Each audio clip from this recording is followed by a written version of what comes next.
प्यार, इस एक शब्द पर शायद दुनिया में सबसे ज्यादा गाने बने हैं, कविताएं लिखी गई हैं, फिल्में बनी हैं। हम सब इसे महसूस करते हैं, इसे ढूंढते हैं और कभी-कभी इसमें उलझ भी जाते हैं। हाँ, बिल्कुल। लेकिन क्या प्यार को विज्ञान की नजरों से देखा जा सकता है? मतलब क्या इसे लैब में स्टडी किया जा सकता है?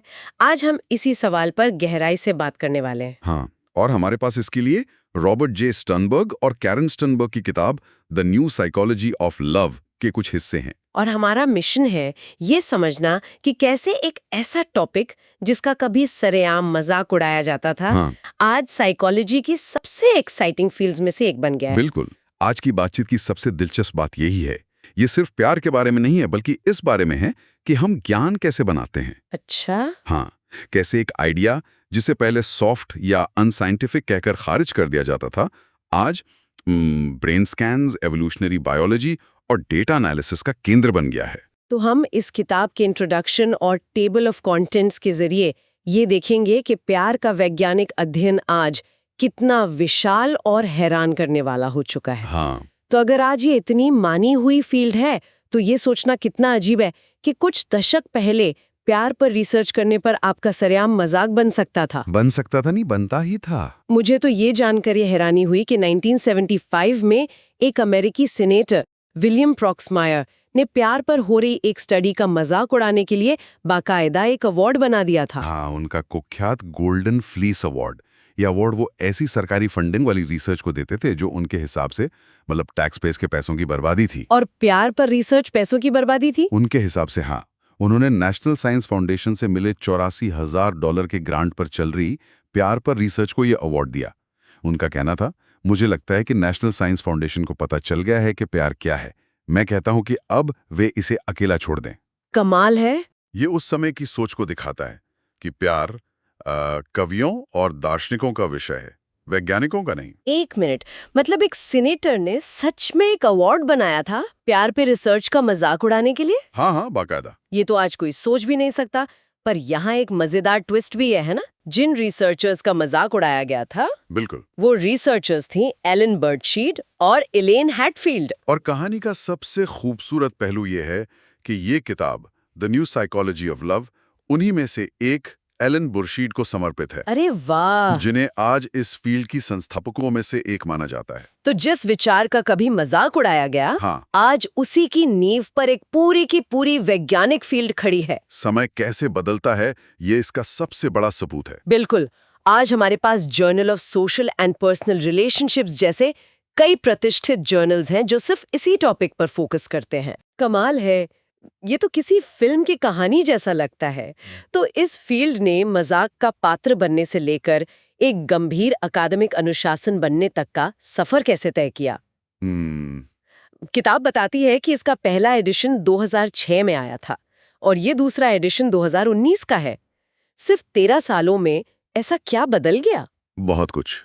असल में एडिटर्स खुद कहते हैं कि 2006 से 2019 के बीच ये फील्ड इतनी बदल गई कि उसे पहचानना मुश्किल है। अच्छा, हाँ, इसका सबसे बड़ा सबूत यह है कि इस नए एडिशन के आधे से ज्यादा लेखक नए हैं। आधे से ज्यादा? हाँ, कुछ तो ऐसे हैं जो पहला एडिशन छपने के समय शायद कॉलेज में ही थे। ये दिखाता है कि ये फील्ड कितनी तेजी से बढ़ रही है। प्रस्तावना में इस बदलाव के पीछे 3 बड़े कारण बताए गए हैं। ओके, तो क्या है वो 3 बड़े बदलाव?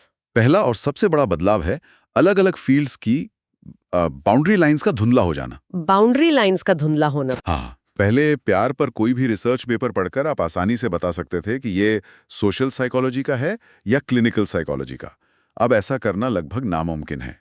आज का रिसर्चर एक ही स्टडी में कई अलग-अलग नजरियों को एक साथ इस्तेमाल करता है। इसका असल में क्या मतलब हुआ? मतलब एक रिसर्चर एक ही वक्त में क्या-क्या देख रहा है? इसका मतलब ये है कि अब हम प्यार को सिर्फ एक एहसास नहीं मानते। अब ये एक 3D पहेली जैसा है। एक टुकड़ा बायोलॉजी का है। जब हम किसी के प्यार में होते हैं तो हमारे दिमाग में कौन से केमिकल्स दौड़ रहे हैं, जैसे ऑक्सीटोसिन या डोपामाइन। दूसरा टुकड़ा समाजशास्त्र का है। क्या हमारा समाज और कल्चर हमें एक खास तरह का पार्टनर चुनने के लिए दबाव डाल रहा है। और तीसरा टुकड़ा है विकासवादी मनोविज्ञान का। अच्छा, ये प्यार की गहरी भावना हमें एक प्रजाति के तौर पर जिंदा रहने में हजारों सालों से कैसे मदद करती आई है। तो जब ये सब टुकड़े जुड़ते हैं, तब जाकर प्यार की पूरी तस्वीर बनती है। वाह! मतलब अब सवाल सिर्फ ये नहीं कि हम कैसा महसूस करते हैं, बल्कि ये भी है कि हमारा दिमाग कैसे काम करता है, हमारा समाज हम पर क्या असर डालता है और हमारे पूर्वजों ने ऐसा क्यों महसूस किया होगा। बिल्कुल। ये तो बहुत ही व्यापक दृष्टिकोण है। दूसरा बड़ा बदलाव क्या था? दूसरा बड़ा बदलाव है फ्रॉइड के प्रभाव में भारी कमी। फ्रॉइड? हाँ, शुरुआती दिनों में भले ही प्यार के सिद्धांत सीधे तौर पर मनोविश्लेषणात्मक न हो, लेकिन उनमें कहीं ना कहीं फ्रॉइड और उनके विचारों का असर दिखता था। खासकर बचपन के अनुभवों को लेकर। सही। आज की रिसर्च में आपको वो प्रभाव ढूंढने से भी नहीं मिलेगा। ये जो आपने फ्रॉइड के प्रभाव में कमी की बात कही, क्या इसका मतलब ये है कि हमारे बचपन के अनुभव अब रिश्तों के लिए अहम नहीं माने जाते हैं, या बस हम उन्हें किसी और नजरिए से देख रहे हैं? बहुत अच्छा सवाल है। इसका मतलब ये बिल्कुल नहीं है कि बचपन के अनुभव इम्पॉर्टेंट हो गए, बल्कि उन्हें समझने का फ्रेमवर्क बदल गया है। कैसे? फ्राइडियन विश्लेषण की जगह अब अटैचमेंट थियरी जैसी चीजों ने ले ली है, जो जॉन बुल्बी के काम पर आधारित है। ये थियरी भी बचपन के रिश्तों पर जोर देती है, लेकिन ये ज्यादा डेटा ड्रिवन और वैज्ञानिक रूप से टेस्टेबल है। अच्छा। तो हम अभी भी वही सवाल पूछ रहे हैं, लेकिन जवाब ढूंढने के तरीके ज्यादा कठोर और साक्ष्य आधारित हो गए हैं। और यही हमें तीसरे बदलाव पर लाता है, वैज्ञानिक कठोरता। बिल्कुल। तीसरा और शायद सबसे महत्वपूर्ण बदलाव है साइंटिफिक रिगर, यानी वैज्ञानिक कठोरता। आज प्यार पर रिसर्च में इस्तेमाल होने वाले तरीके, डेटा एनालिसिस के स्टैटिस्टिकल मॉडल्स और सैद्धांतिक ढांचे पहले के मुकाबले कहीं ज्यादा एडवांस्ड और मजबूत हैं। तो अब ये सिर्फ विचारों या केस स्टडीज का खेल नहीं है? नहीं, अब ये बड़े बड़े डेटा सेट्स, कंट्रोल्ड एक्सपेरिमेंट्स और ठोस सबूतों पर आधारित विज्ञान है। यह दिलचस्प है कि वैज्ञानिक कठोरता बढ़ी है, पर क्या इससे प्यार के जादू या उसके रहस्य को समझने का खतरा नहीं है?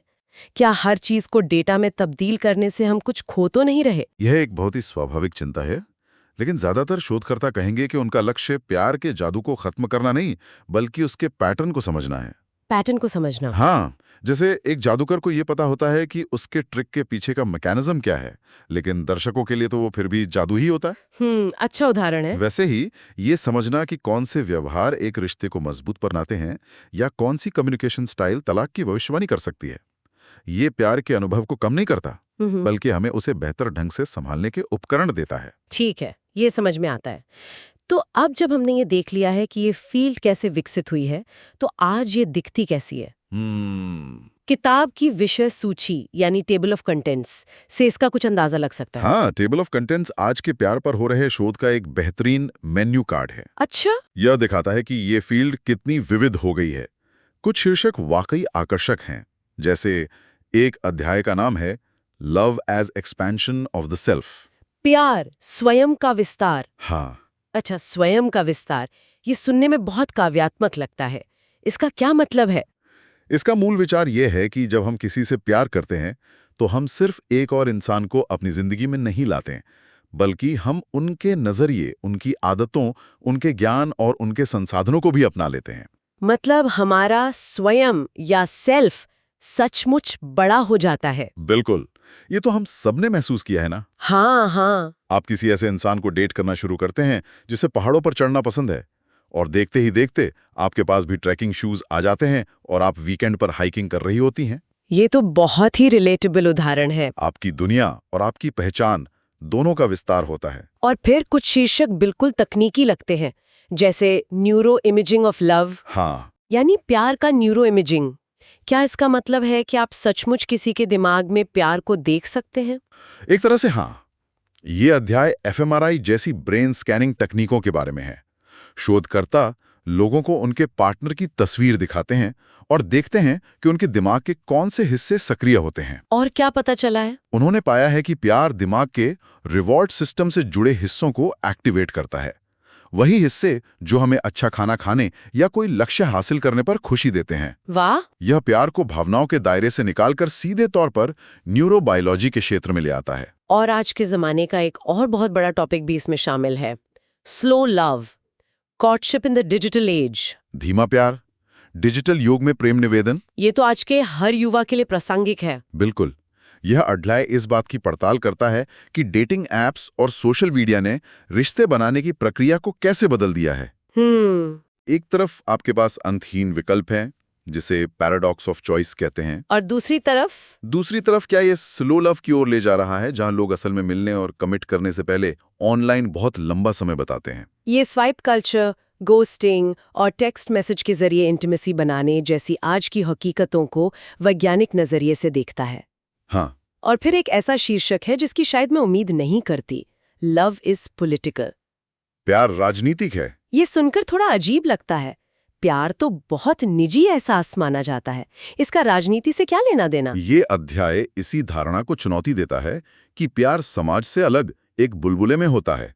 ये दिखाता है कि सत्ता, सामाजिक पूर्वाग्रह और असमानता हमारे सबसे निजी रिश्तों में भी घुस आते हैं।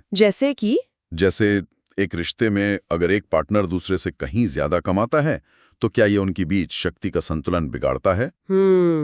समाज में जेंडर को लेकर जो मान्यताएं हैं, क्या वे तय करती हैं कि घर का काम कौन करेगा या ज्यादा भावनात्मक जिम्मेदारी कौन उठाएगा? ये सब राजनीतिक सवाल हैं जो हमारे बेडरूम तक पहुंच जाते हैं। ये तो सोचने का एक बिल्कुल नया तरीका है। और फिर एक अध्याय है जो इसे और भी बड़े पैमाने पर देखता है, the evolution of love in humans. मनुष्यों में प्यार का विकास। ये तो सबसे बुनियादी सवाल पूछता है, हमें प्यार होता ही क्यों है? हाँ, ये विकासवादी मनोविज्ञान का क्षेत्र है। ये पूछता है कि प्यार की ये तीव्र, कभी कभी तर्कहीन भावना हमारे पूर्वजों को जिंदा रहने और अपने जीन को आगे बढ़ाने में कैसे मदद करती थी। और इसका क्या सिद्धांत है? इसका एक प्रमुख सिद्धांत ये है कि इंसान के बच्चे दूसरे जानवरों के बच्चों के मुकाबले बहुत ज्यादा समय तक असहाय और निर्भर रहते हैं।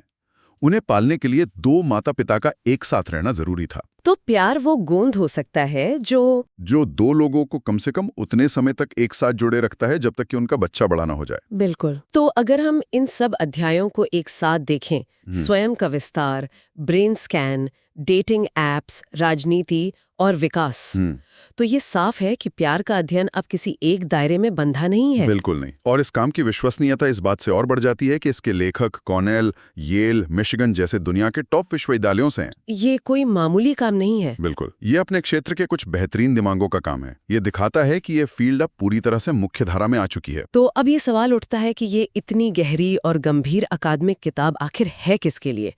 क्या ये सिर्फ मनोविज्ञान के छात्रों और प्रोफेसरों के लिए है जो इसे अपनी लाइब्रेरी में रखें? एडिटर्स इस बारे में किताब के इंट्रोडक्शन में बहुत साफ लिखते हैं। वे कहते हैं कि यह किताब सिर्फ शिक्षाविदों के लिए नहीं है। तो फिर किसके लिए है? उनका वाक्य है, ये प्यार में रुचि रखने वाले किसी भी शिक्षित व्यक्ति के लिए है। अच्छा। वे मूल रूप से कहते हैं, अगर आप इसे पढ़ रहे हैं तो ये आपके लिए है। इसका मतलब है कि इस ज्ञान को प्रयोगशाला की चार दीवारी से बाहर निकालकर आम लोगों तक पहुंचाने की एक सचेत कोशिश है। निश्चित रूप से। और इसका एक बहुत गहरा मकसद है।